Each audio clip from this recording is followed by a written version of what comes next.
ఈ నెల 27వ తారీఖు తెలంగాణ బహిరంగ సభకు హాజరు కావాలని కంటోన్మెంట్ సీనియర్ నాయకులు మాజీ బోర్డు సభ్యుడు క్యాంప్ ఆఫీసులో జరిగిన విలేకరుల కార్యకర్తల సమావేశంలో ముఖ్య అతిథిగా గజల నాగేష్ పాల్గొన్నారు. ఈ సభను జయప్రదం చేయవలసిందిగా వచ్చిన కార్యకర్తలకు పిలుపునిచ్చారు. సుమారు కంటోన్మెంట్ నుంచి 5,000 మంది కార్యకర్తలు బయలుదేరుతున్నారని అన్నారు.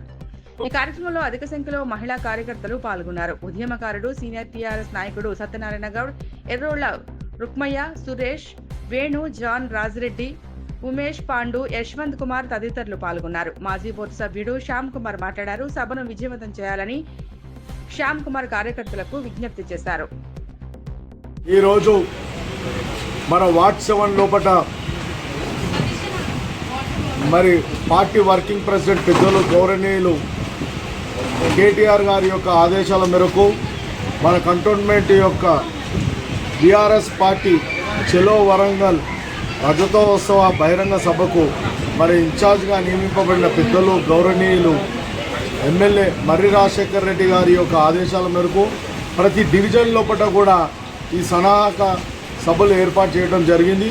మరి ఈరోజు వార్డ్ 7లో మరి మాజీ బోర్డు సభ్యులు పెద్దలు గౌరవనీయులు తారసాని మరి శ్యామ్ కుమార్ గారు, భాగ్యశ్రీ గారి ఆధ్వర్యంలో మరి ఇక్కడ పెద్ద ఎత్తున ఈ యొక్క కార్యక్రమాన్ని ఏర్పాటు చేసుకోవడం జరిగింది.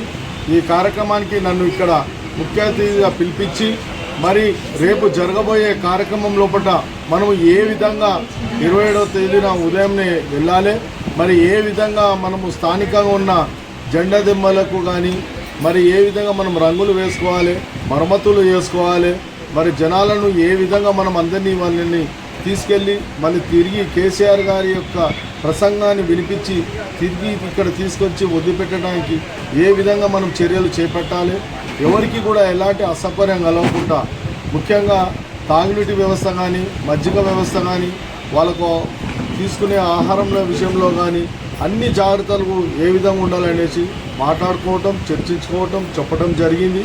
మరి ఇక్కడ చాలామంది ఉత్సాహవంతులు ఇక్కడ బాగా అవేర్నెస్ ఉన్న ఈ వార్డ్ 7లో మా అన్న శ్యామ్ కుమార్ అన్న, భాగ్యశ్రీ గారి యొక్క ఆధ్వర్యంలో పెద్ద ఎత్తున భారీ ఎత్తున ఇక్కడ దాదాపు ఇచ్చిన సెంట్రల్ ఆఫీస్ నుండి ఇచ్చిన వీళ్ళకు బస్సులు వాటిని అన్నింటినీ కూడా మేము నింపుతాం. అదేవిధంగా స్పెషల్గా ఓ 10 కార్లతో మేము ఇక్కడ వార్డ్ 7 నుండి 10 కార్లు పెట్టి 10 బస్సులు పెట్టుకొని మేము తీసుకుని వస్తామని చెప్పి నాతో చెప్పడం జరిగింది. మరి పెద్ద ఎత్తున భారీ ఎత్తున కూడా వచ్చిన జనాలకు మనము ఏ విధంగా మనము ఉదయాన్నే వాళ్ళని తరలించాలి, ఉదయాన్నే మనం తీసుకెళ్ళాలి. ప్రతి బస్సులో కోఆర్డినేటర్ని ఇద్దరిని ఏర్పాటు చేసుకున్న కోఆర్డినేటర్లు ఏ విధంగా ఉండాలనేసి వాళ్ళకందరికీ సూచనలు ఇవ్వటం జరిగింది. వీళ్ళందరూ కూడా మేము తప్పకుండా మేము అత్యధిక సంఖ్యలో మీరు ఇచ్చిన సంఖ్య కంటేనే ఇంకా ఎక్కువ మేము కార్లు కూడా పెట్టుకోవడానికి ఆలోచిస్తున్నామని చెప్పడం చాలా సంతోషకరం, శుభసూచకం. ఈ విధంగా మంచి అవేర్నెస్తో రేపు మన ఇంటి పార్టీ పండుగ ఇది, మీరు చెప్పే అవసరం లేదు. మేమందరం కూడా కేసీఆర్ అన్న యొక్క ఇచ్చే సందేశాన్ని ఈ రేవంత్ రెడ్డి సర్కారు చేస్తున్న అనేకమైన దమనకాండ దుశ్చర్యలకు కేసీఆర్ గారు ఏ విధంగా సమాధానం చెప్పబోతున్నారు, కేసీఆర్ గారు మమ్మల్ని ఏ విధంగా నడుచుకోవాలని చెప్పబోతున్నారు. మేమందరం కూడా ఉత్సాహంగా ఉన్నాం వినటానికి. మేము ఏదో మొక్కుబడిగా వచ్చినామా పోయినామా అని కాదు. కేసీఆర్ గారి సభ ఎన్ని గంటల నుండి స్టార్ట్ అయితే సభ అయిపోయే వరకు కూడా మేము అక్కడనే కూర్చొని కేసీఆర్ గారి యొక్క ప్రసంగాన్ని మొత్తం వినేసి మేము వస్తామని కోరుకుంటున్నాము అని చెప్పడం జరిగింది. సభ ముఖ్య ఉద్దేశం ఏంటి? ఈ సభ యొక్క ముఖ్య ఉద్దేశము మీకు అందరికీ తెలుసు. మన పార్టీ పుట్టి 25 సంవత్సరాలు అంటే 24 సంవత్సరాలు కంప్లీట్ చేసుకొని 25 సంవత్సరంలో అడుగుపెట్టిపోతున్నాం.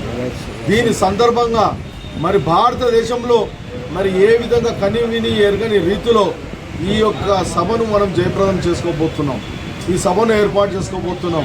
ఈ సభ యొక్క ముఖ్య ఉద్దేశం అంటే ఈ యొక్క తెలంగాణ ప్రజలు ఏ విధంగా మళ్ళా ఈ యొక్క రేవంత్ రెడ్డి గారి సర్కారుకు ఏ విధంగా మనము చెప్పాలి, వారికి ఏ విధంగా మనము జవాబు చెప్పాలి, ఏ విధంగా మనము ఈ రేవంత్ రెడ్డి గారు తీసుకుంటా అవినీతి అనేకమైన అక్రమ కేసులను బనాయిస్తున్న మన పార్టీ క్యాడర్ మీద అయితే ప్రజలపైన అయితే ఎవరైతే మన న్యాయం గురించి ప్రశ్నిస్తున్నారో వాళ్ళ గొంతులను నొక్కుతున్నారో వీటినన్నిటికీ ఏ విధంగా మనం ముందుకు సాగాలి అని ఈ యొక్క సభ యొక్క ముఖ్య ఉద్దేశంలో పాటు మరి మీరు అందరూ ముందరే చెప్తే సరిపోదు. అక్కడ వచ్చి సభ లోపల కేసీఆర్ ఏం చెప్పబోతున్నారో మనం అందరం వినవలసిన ఉంది. మరి మీకు అందరికీ తెలుసు, కేసీఆర్ గారి సభ అని అంటేనే ప్రజలందరూ కూడా ఈరోజు ఎంతో ఉత్సాహంగా మరి ఎండనక వానక మేము వస్తాం, మేము పెద్ద ఎత్తున తరలి వస్తామని స్వచ్ఛందంగా చెప్పడం జరుగుతుంది. కేసీఆర్ ఆ రోజు పెట్టి 25 సంవత్సరాలు అవుతుంది కాబట్టి ఆ రోజు కేసీఆర్ సందేశం వినడానికే ముఖ్యంగా ప్రజలందరూ కూడా ఏ విధంగా కోరుకుంటున్నారంటే, మీరు వస్తారా అని అంటే కేసీఆర్ గారే మళ్ళీ సీఎం కావాలి, బీఆర్ఎస్ పార్టీ మళ్ళీ రావాలని కోరుకుంటున్నారు. కాబట్టి దానికి సమాధానంగా కేసీఆర్ గారు చెప్పబోయే సందేశంను ముందనే చెప్తే బాగుండదు. ఆ రోజు సభలకు రావాలి, సభలు వినాలి. మీరు కూడా ఆ రోజు కేసీఆర్ చెప్పే సందేశాన్ని వినబోతుంటారు. సుమారు ఎంతమంది కంటోన్మెంట్ నుంచి తరలి వెళ్తున్నారు? దాదాపు మా కంటోన్మెంట్ నియోజకవర్గం నుండి మేము అందరము 3000 పైన మేము తరలిస్తున్నాము. ఎందుకంటే మేము అందరం అనుకున్నాము, మాకు కొంచెం బస్సుల షార్టేజ్ ఉంది, మేము దాదాపు 5000 తరలించాలని అనుకున్నాము. మాకు కొంచెము ఈ రవాణా సౌకర్యం ఇబ్బందికరంగా ఏర్పడ్డది బస్సుల వలన. మాకు ఒకవేళ ఆ బస్సులు కూడా మిగతా ఇప్పుడే మా శ్యామ్ కుమార్ అన్న నాకు బస్సులు షార్టేజ్ అవుతున్నాయని అన్నారు. ప్రతి వాళ్ళు కూడా అదే ఉంది, ఆల్రెడీ ఇచ్చిన బస్సుల కంటే ఎక్కువ ఉంది. మరి దాదాపు 100 బస్సుల లోపల పెద్ద ఎత్తున కూడా తరలి రావడానికి మేము ప్రయత్నం చేస్తున్నాం. Thank you.